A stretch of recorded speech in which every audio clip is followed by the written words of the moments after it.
அஸ்ஸலாமு அலைக்கும் வரஹ்மத்துல்லாஹி தஆலா வபரகாத்துஹு.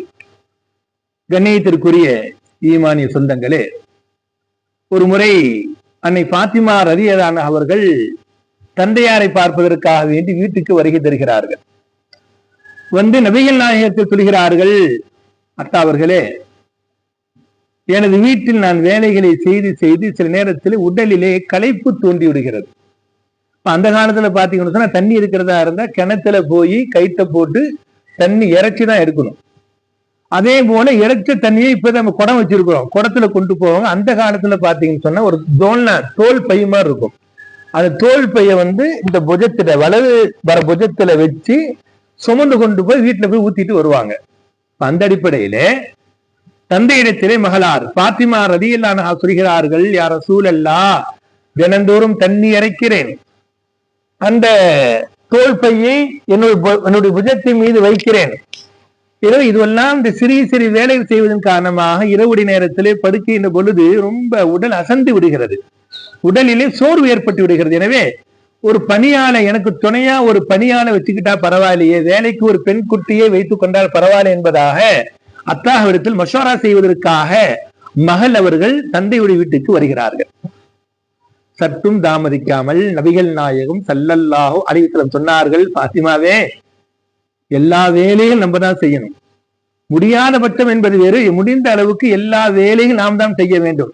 உனக்கு அப்படி உடலுடைய சோர்வு ஏற்பட்டால், உடலிலே வலி ஏற்பட்டால், உடலிலே தாக்கத்து குறைந்த மாதிரி உனக்கு தெரிந்தா நீங்க என்ன செய்யறீங்க, தினந்தோறும் இரவிலே படுக்குவதற்கு முன்னால் படுக்கைக்கு செல்வதற்கு முன்னாலே சுபஹானல்லாஹ் 33 தடவை, அல்ஹம்துலில்லாஹ் 33 தடவை, அல்லாஹு அக்பர் 34 தடவை ஓதிக்கொள்ளுங்கள். இதை ஓதி உங்களுடைய மேனியிலே ஊதிக்கொண்டு, கைகளிலே ஊதிக்கொண்டு மேனியிலே தடவி கொண்டு படுங்கள். அல்லாஹ் உங்களுக்கு பரிபூர்ண ராகத்தை கொடுப்பான். உங்களுக்கு பணியால் தேவையில்லை, உங்க வேலை நீங்களே செய்யுங்கள் என்பதாக மகளாரை பார்த்து நபிகள் நாயகம் ஸல்லல்லாஹு அலைஹி சொல்லி அனுப்புறாங்க. அதே போன்று செய்கிறார்கள். அதற்கு பிறகு அவர்களுக்கு உடலில் எந்த ஒரு வலியோ சோர்வோ இல்லை என்பதாக பாத்திமா ரலியல்லாஹு அன்ஹா அறிவிக்கிறார்கள்.